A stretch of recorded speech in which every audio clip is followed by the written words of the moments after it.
అందరూ ఆడిటర్స్ మిత్రులందరికీ కూడా నమస్కారం. అదేవిధంగా వ్యాపారస్తులకు కూడా ముఖ్య సూచనలు, ముఖ్యంగా ఇన్కమ్ ట్యాక్స్ గురించి ఒకసారి మీతోటి విశ్లేషణ చేద్దాం.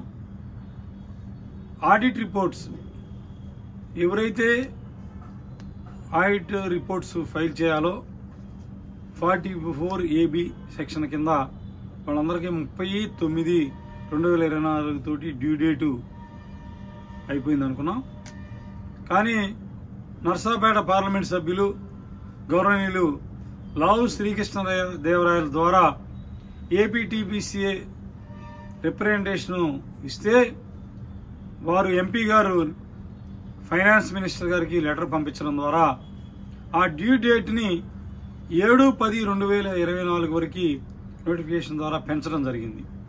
కావున అందరూ కూడా ఆడిటర్ మిత్రులు కావచ్చు, చార్టెడ్ అకౌంటెంట్స్ కావచ్చు, ఎవరైతే ఈ 44AB కింద ఆడిట్ రిపోర్ట్స్ ఫైల్ చేస్తారో వాళ్ళందరూ నిదానంగా అడావుడు లేకుండా, టెన్షన్ పడకుండా, ఎటువంటి ఒత్తిడికి లోను కాకుండా 7/10/2024లోగా అందరూ కనుక ఆ రిటర్న్స్ ఫైల్ చేసుకుంటే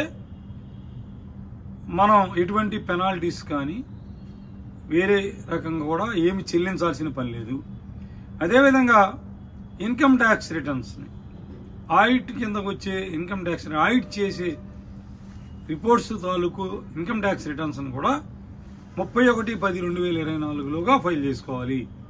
ఆ డేట్ వరకు ఫైల్ చేసుకుంటే ఎటువంటి ఇంట్రెస్ట్ కానీ పెనాల్టీ కానీ చెల్లించక్కర్లా. అందరూ మిత్రులందరూ ఇది గమనించి ఈ వారం రోజులను సద్వినియోగం చేసుకొని వీలైనంత త్వరగా 7వ తారీఖు మధ్యాహ్నంలో కానీ అందరూ ఫైల్ చేసుకుంటే అందరం కూడా ఒత్తిడికి లోను కాకుండా ఉంటాం, అందరి ఆరోగ్యాలు కూడా బాగుంటాయి.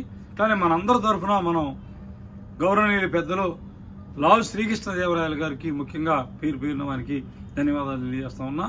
కానీ గడిచిన కాలంలో ఎప్పుడూ ఇవ్వకుండా 7 రోజులు సమయం పొడిగించినందుకు ఫైనాన్స్ మినిస్టర్ నిర్మలా సీతారామన్ గారికి కూడా ధన్యవాదాలు తెలియజేసుకుంటూ, మా ఏపీటీపీసీఏ స్టేట్ కమిటీ కావచ్చు, ఈసీ మెంబర్లు కావచ్చు, సహకరించిన మిత్రులందరికీ కూడా పేరున ధన్యవాదాలు తెలియజేసుకుంటూ సెలవు తీసుకున్నాను. Thank you.